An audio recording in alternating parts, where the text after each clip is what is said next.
হাওড়ায় প্রসূন বন্দ্যোপাধ্যায়কে তৃণমূল কংগ্রেসের প্রার্থী করা নিয়ে ক্ষুব্ধ বাবুন বন্দ্যোপাধ্যায়। আমাদের অপর প্রতিনিধি অর্ণব মুখোপাধ্যায়কে বাবুন বন্দ্যোপাধ্যায় জানালেন, হাওড়ায় নির্দল প্রার্থী হয়ে লড়াই করব। হুঁশিয়ারি মুখ্যমন্ত্রীর ভাই বাবুন বন্দ্যোপাধ্যায়।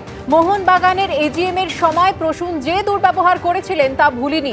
নির্দল প্রার্থী হয়ে দাঁড়াবো, দিদি হয়তো না বলবেন, তবু দাঁড়াচ্ছি। আমি হাওড়ার ভোটারও হয়েছি, এবিপি আনন্দকে জানালেন তৃণমূল নেত্রীর ভাই বাবুন বন্দ্যোপাধ্যায়।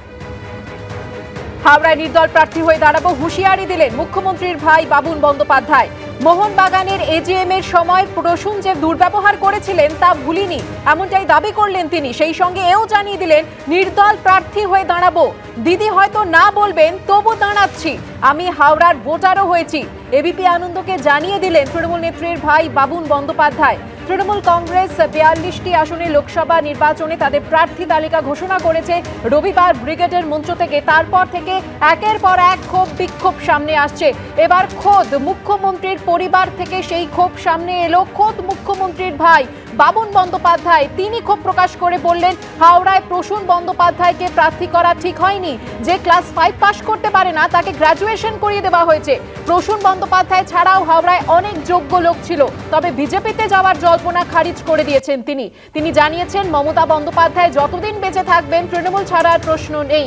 অন্যদিকে আমাদের অপর প্রতিনিধি অর্ণব মুখোপাধ্যায়কে বাবুন বন্দ্যোপাধ্যায় জানিয়েছেন যে তিনি হাওড়ায় নির্দল প্রার্থী হয়ে লড়াই করবেন, নির্দল প্রার্থী হয়ে দাঁড়াবেন, দিদি না বললেও তবু দাঁড়াবেন। তিনি হাওড়ার ভোটারও হয়েছেন, এবিপি আনন্দকে এমনটাই জানালেন তিনি। আমাদের প্রতিনিধি অর্ণব মুখোপাধ্যায় কথা বলেছিলেন তৃণমূল নেত্রীর ভাইয়ের সঙ্গে। কি জানিয়েছেন তাকে বাবুন বন্দ্যোপাধ্যায়, রাখবো আপনাদের সামনে। হাওড়ার প্রার্থী নিয়ে আপনার কি বক্তব্য? হাওড়ার প্রার্থী নিয়ে আমার বক্তব্য হচ্ছে, দিদিমণি 365 দিন মানুষের সঙ্গে কাজ করে। দিদিমণি আমাদের ভগবান। দিদিমণি যে পথে আমাদের এগোবে আমি সব সেই পথেই এগোবো। কিন্তু এই মানুষটাকে প্রার্থী করার জন্যে আমার একটা ক্ষোভ, এই কারণেই ক্ষোভ, যে মানুষটা মোহনবাগান ক্লাবের এজিএম এর সময় আমার প্রতি যে দুর্ব্যবহার করেছিল সেটা পশ্চিমবঙ্গের প্রতিটা মানুষ জানে। তারপরে এমপি ল্যাডের পুরো টাকা সেভ করতে পারে না, ঘরে বসে রাজনীতি হয় না। তার জন্য চিন্তা ভাবনা করেছি যে নির্দল প্রার্থী হলেও আমি হাওড়ায় হয়তো দাঁড়াতে পারি। হাওড়ায় আপনি নির্দল প্রার্থী হয়ে মানে প্রসূন বন্দ্যোপাধ্যায়ের বিরুদ্ধে আপনি প্রার্থী হবেন? হ্যাঁ, আমি প্রসূন বন্দ্যোপাধ্যায় না নির্দল প্রার্থী হিসেবে দাঁড়াবো।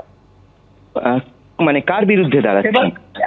কার বিরুদ্ধে কি বিরুদ্ধে আপনি বুঝতে পারবেন কার বিরুদ্ধে দাঁড়াচ্ছি। আমি নির্দল প্রার্থী হিসেবে দাঁড়াবো।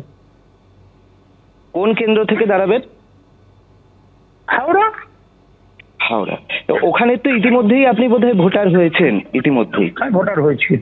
আচ্ছা, তো এই বিষয়ে আপনার সঙ্গে মমতা বন্দ্যোপাধ্যায়ের কোনো কথা হয়েছে? বা দেখুন, দিদিমণির সঙ্গে গিয়ে ডাইরেক্ট কথা বলবো। দিদি ভাইয়ের ব্যাপার, যেখানে রাখি পড়ি ফোটা নেই সেখানে দিদি ভাইয়ের ব্যাপার আছে। দিদি আমার কাছে ভগবান।